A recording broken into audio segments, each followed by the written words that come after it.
Hola hermanos, buenas noches. Vamos a dar inicio a una clase más de Juan con la ayuda de Dios. Hoy nos toca el pasaje 12 del 27 al 36 que dice: Jesús anuncia su muerte. Ahora está turbada mi alma, ¿y qué diré? Padre, sálvame de esta hora, mas para esto he llegado a esta hora. Padre, glorifica tu nombre. Entonces vino una voz del cielo: lo que he glorificado, lo glorificaré otra vez. Y la multitud que estaba ahí y había oído la voz decía que había sido un trueno. Otros decían: un ángel le ha hablado. Respondió Jesús y dijo: no ha venido esta voz por causa mía, sino por causa de vosotros. Ahora es juicio de este mundo, ahora el príncipe de este mundo será echado fuera. Y yo, si fuera levantado de la tierra, a todos atraeré a mí mismo.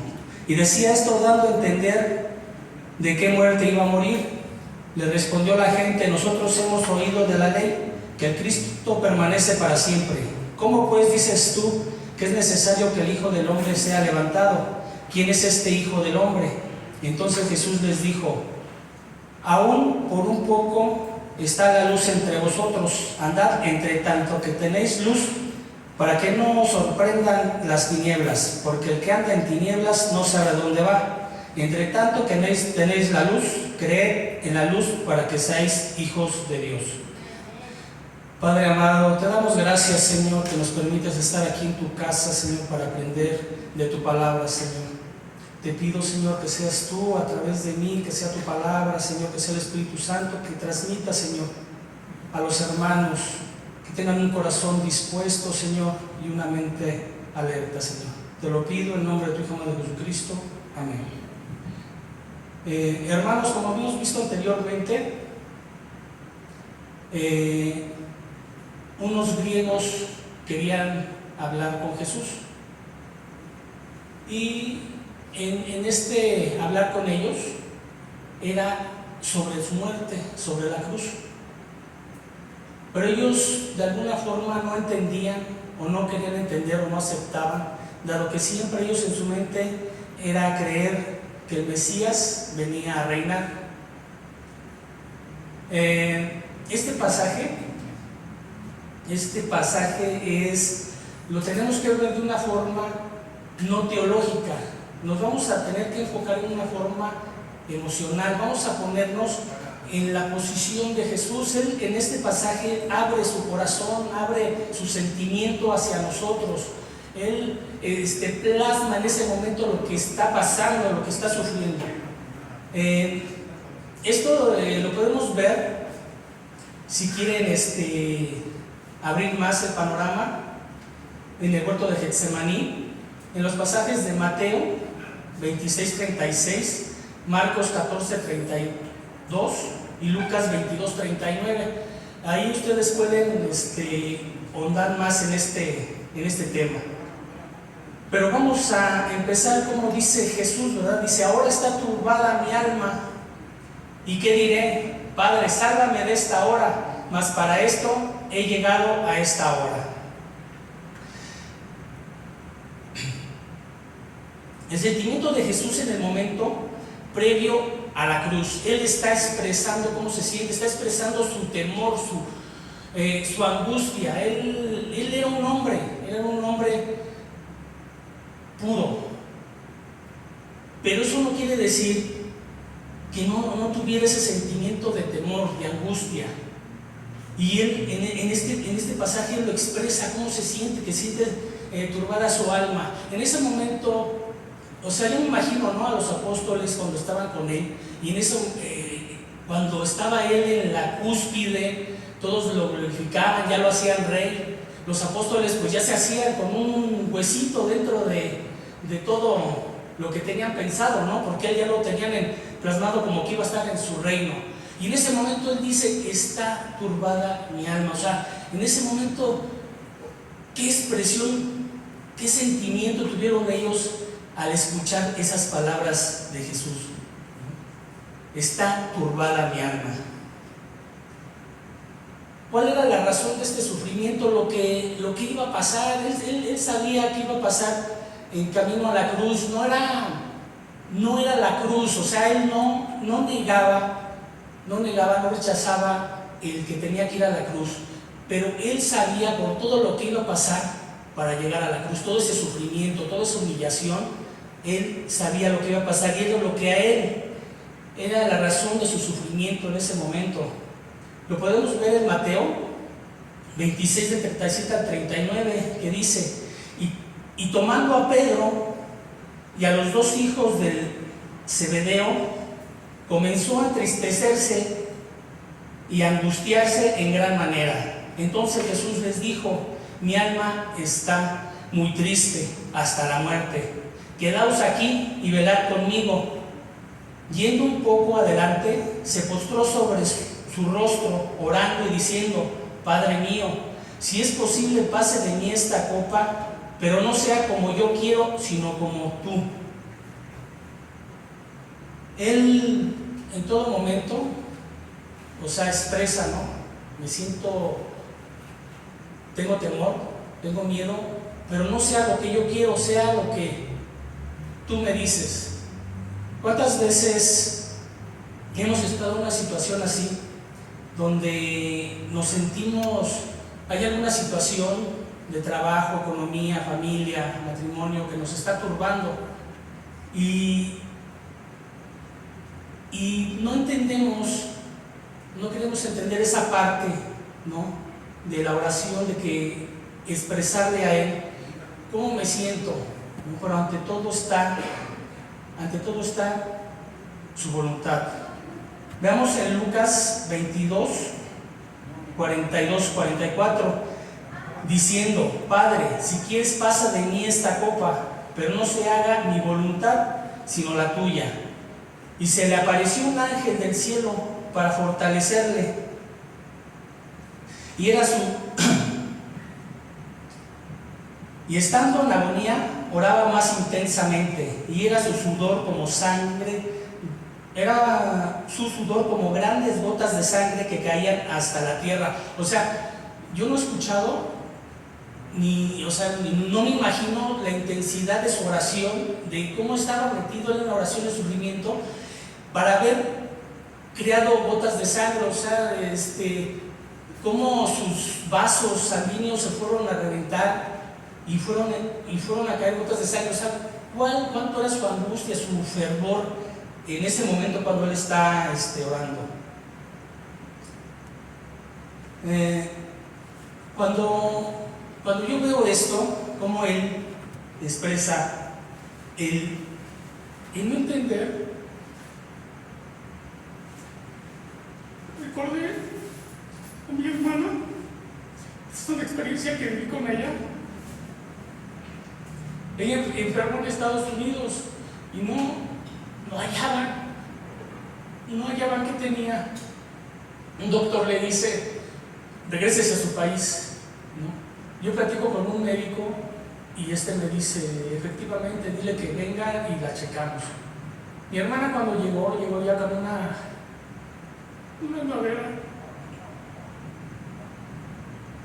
y ella, en el momento que pasa con los doctores, sin estudios, le dan el diagnóstico y la mandan a la raza. En la raza le dicen a ella: usted tiene esclerosis lateral amiotrófica, y le dicen específicamente cómo va a morir. Usted ya se le paralizaron las piernas, se le van a paralizar los brazos, se le va a paralizar la lengua, al final se le va a paralizar sus pulmones y dejará de respirar. Así de simple se lo dijeron el médico. Lógicamente mi hermana empezó a llorar. Salimos del consultorio, salimos del hospital. Yo, queriendo consolarla, le digo una experiencia de unos payasos en un hospital. Le digo: mira, hermana, estaba un payaso en la área de pediatría, de oncología, y estaba animando a los niños. Un niño estaba llorando en una cama, y se acerca el payaso y le dice: ¿por qué lloras? Y le dice al niño, ¿por qué voy a morir? Y le dice el payaso, yo también, tu mamá también, él también va a morir. Entonces, dándole a entender que todos iban a morir, que todos íbamos a morir. Yo le paso esa experiencia a mi hermana, y me dice mi hermana, el problema no es que voy a morir, hermano, el problema es saber cómo voy a morir. Entonces fue como me cayó, o sea, dije, o sea, sí, le plasmaron el proceso en el cual ella iba a vivir y cómo iba a morir. Entonces en ese momento a mí, leyendo esto, la recordé y dije, o sea, exactamente era lo que me estaba expresando mi hermana, ¿no? Y exactamente aquí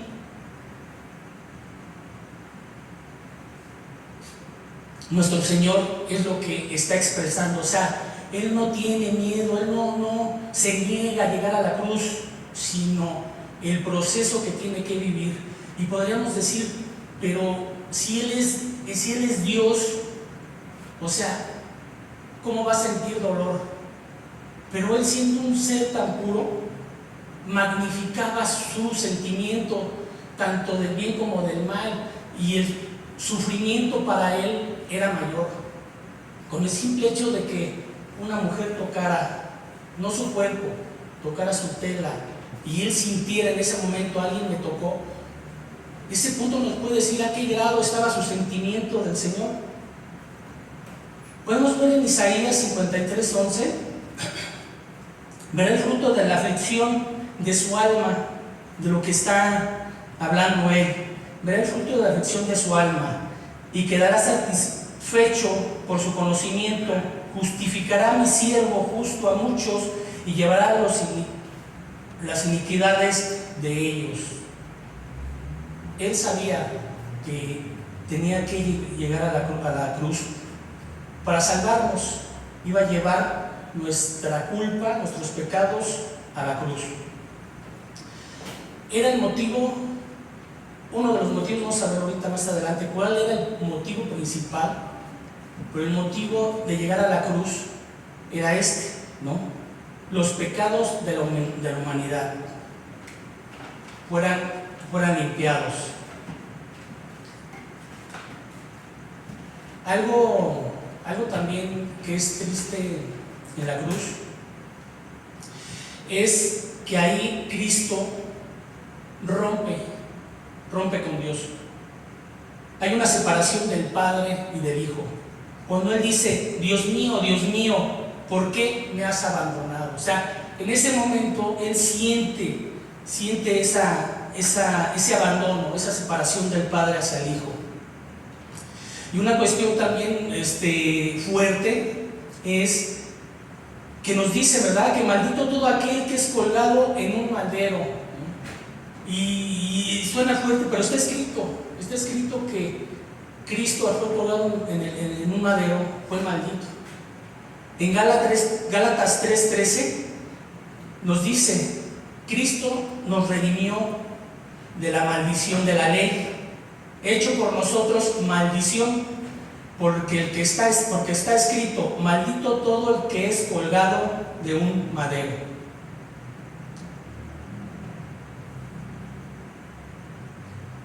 Y podemos ver que en todo momento Cristo llega a sentir aflicción, llega a sentir dolor.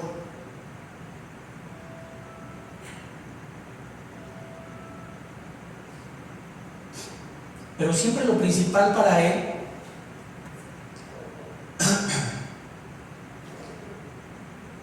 era cumplir con su voluntad. Una vez leí un libro que se llama Cuando las cosas que hace Dios no tienen sentido, y hubo una experiencia que me impactó de un pastor. A su hija le iban a cortar una pierna y él pone a la iglesia a orar, pone a la iglesia a ayunar, hace todo lo necesario para que su pierna sea salvada. Cuando llega el cirujano le dice, vamos a hacer todo lo posible por salvarle la pierna, y el pastor con toda la seguridad le dice, su pierna va a ser salvada, usted haga lo que tiene que hacer. Sale el cirujano y le da la noticia que no, que le tuvieron que cortar la pierna. Y el pastor cae su semblante, entristece, empieza su padecer hacia que no había sido escuchada su oración, no había sido escuchada su ofrenda, sus ayunos, y llega a una reunión de pastores y un pastor lo ve y le dice: ¿qué tienes? Te veo tu semblante decaído. Y le platica, ¿no?, la situación, la iglesia, todos hicimos lo que teníamos que hacer y Dios no le salvó la pierna a mi hija. Y le dice el pastor: ¿y tú cómo sabes que a Dios no le sirve más tu hija sino una pierna? Y esa es la situación. O sea, muchas veces no entendemos lo que en realidad es la voluntad del Señor, que no siempre es lo que uno quiere, y uno lo que quiere siempre es lo mejor. Yo me veo en esta situación, yo le rogaría al Señor que me quitara de que fuera crucificado. O sea, sería en todo momento mi petición: o sea, líbrame, sácame, no quiero llegar ahí. Pero Él siempre buscó cumplir con la voluntad de Dios y siempre tuvo una entrega absoluta al Señor. Es lo que este punto es muy importante, el que veamos cómo Él en todo momento su entrega fue al Padre, y en todo momento lo que busca el Padre de nosotros es eso, la entrega absoluta hacia Él. Vemos en el huerto de Getsemaní que dice: si es posible, pase de mí esta copa, pero no se haga como yo quiero, sino como tú. Una vez más le dice, le expresa, una vez le dice: no sea lo que yo quiero, sino lo que tú dices. Ahora, ¿quién llevó a Jesús a la cruz? ¿Judas por dinero? ¿Los líderes religiosos del judaísmo por envidia? ¿Poncio Pilato por debilidad? Es cierto que ellos lo llevaron a la cruz, pero también todos nosotros. ¿Cuántas veces, no por dinero, hemos dejado de hacer las cosas de Dios? ¿Cuántas veces por envidia, ¿sí?, y eso dentro de la iglesia, no hemos actuado correctamente a la palabra del Señor?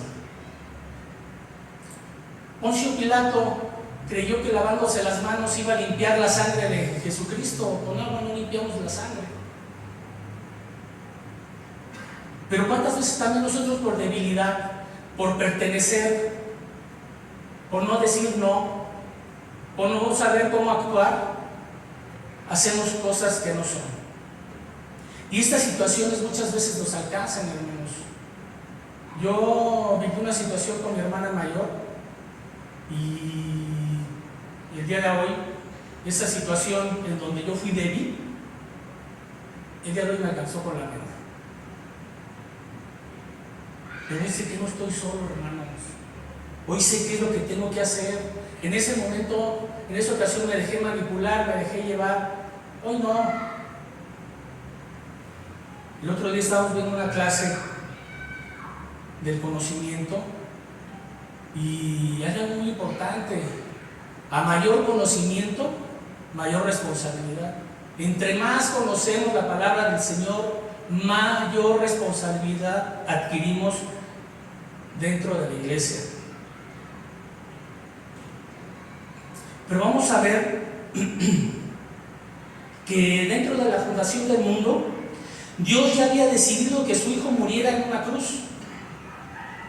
En 1 de Pedro 1, 18 al 21 nos dice: sabiendo que fuisteis rescatados de vuestra vana manera de vivir, la cual recibisteis de vuestros padres, no con cosas corruptibles como oro o plata, sino con sangre preciosa de Cristo, como de un cordero, sin mancha y sin contaminación, ya estimado desde antes de la fundación del mundo, pero manifestado en los postreros tiempos por amor de vosotros, y mediante el cual creéis en Dios, quien le resucitó de los muertos y le ha dado gloria para que vuestra fe y esperanza sean en Dios.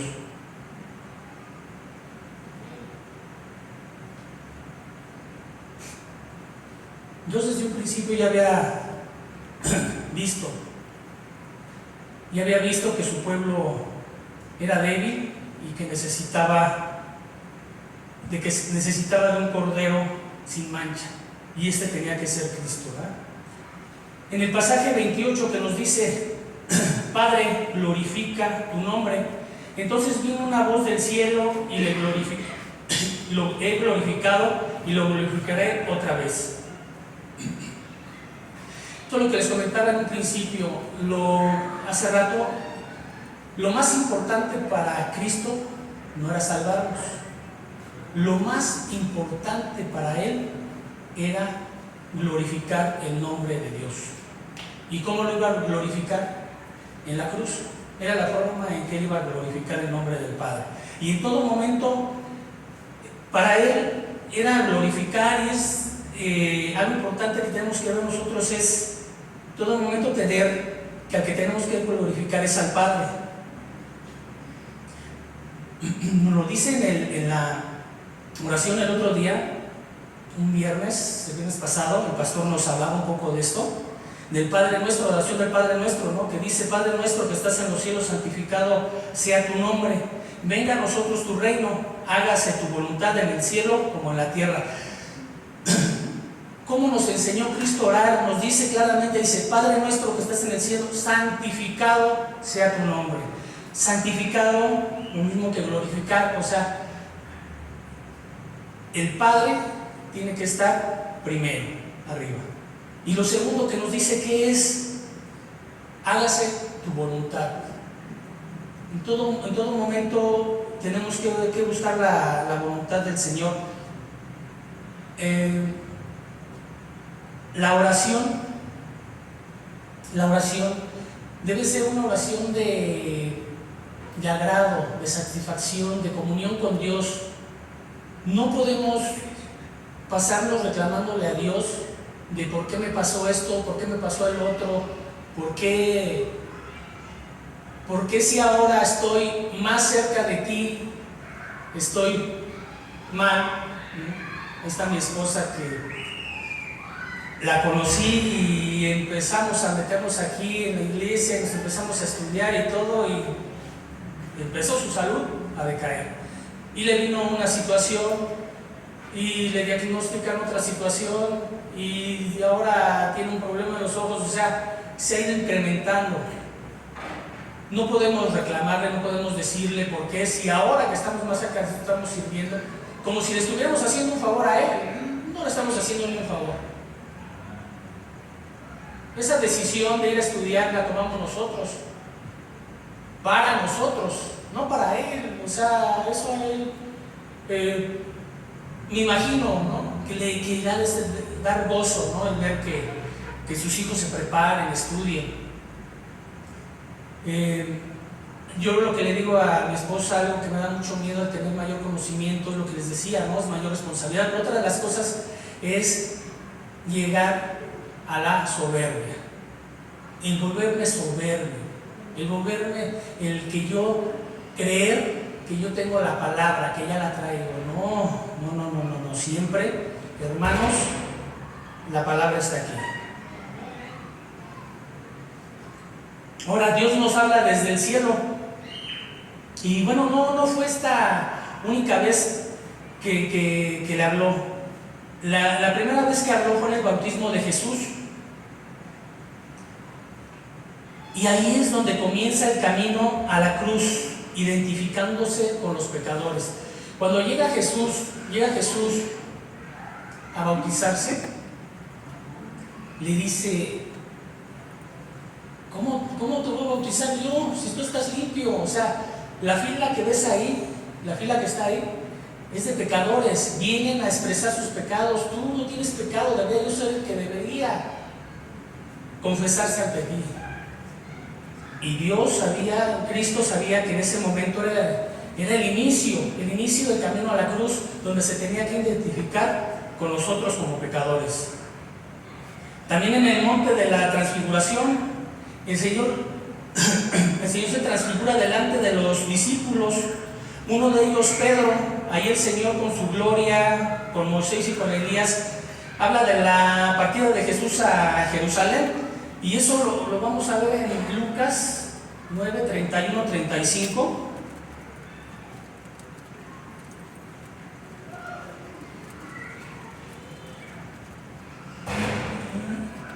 Quienes aparecieron rodeados de gloria y hablan de su partida, que iba Jesús a cumplir en Jerusalén. Pedro y los que estaban con él estaban rendidos de sueño, mas permaneció despierto. Vieron la gloria de Jesús y a los dos varones que estaban con él. Sucedió que apartándose de ellos, Pedro dijo a Jesús: Maestro, bueno es para nosotros que estés aquí, y hagamos 3 enramadas, una para ti, una para Moisés y una para Elías. No sabiendo lo que decía. Mientras él decía esto, vino una nube que los cubrió y tuvieron temor al entrar en la nube. Y vino una voz desde la nube que decía: Este es mi Hijo amado, a él oí. Ahí en esa segunda ocasión vuelve a hablar Dios a los hombres. En el capítulo 29,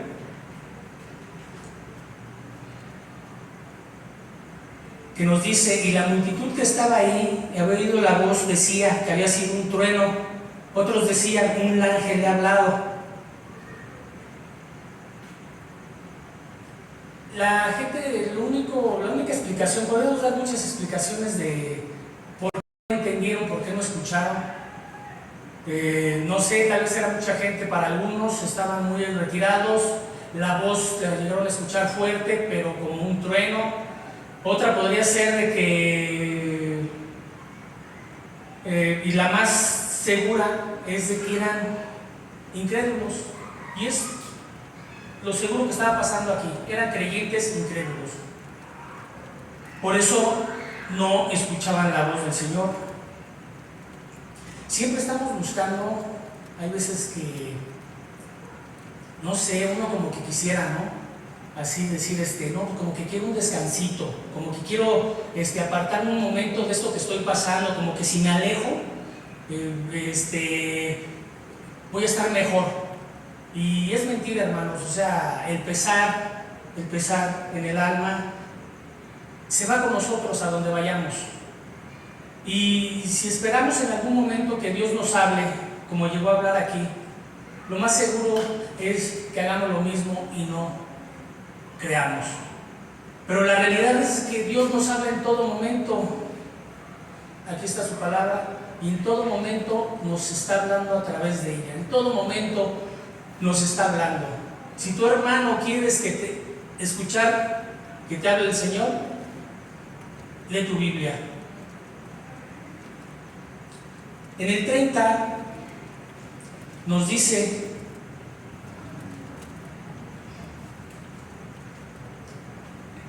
respondió Jesús y dijo: no ha venido esta voz por causa mía, sino por causa de vosotros.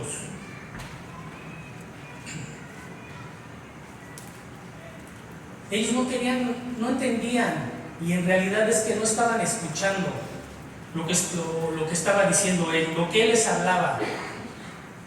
Lo que glorificaba realmente a Cristo no fueron todo lo que él hizo, todos los milagros. Esto yo me imagino para ellos, o sea, el Cristo que había hecho enfrente de ellos milagros, había derrotado demonios, había enfrentado a los grandes maestros de la ley, escuchar que tenía que morir para ellos era fatal. Pero la realidad es de que su incredulidad los llevaría a las tinieblas, o sea, por no creer en él, quedaron en tinieblas. Más adelante vamos a hablar un poco más sobre esto, de cómo él lo maneja de la luz del sol, el amanecer al anochecer. Pero la realidad es esta, ¿no?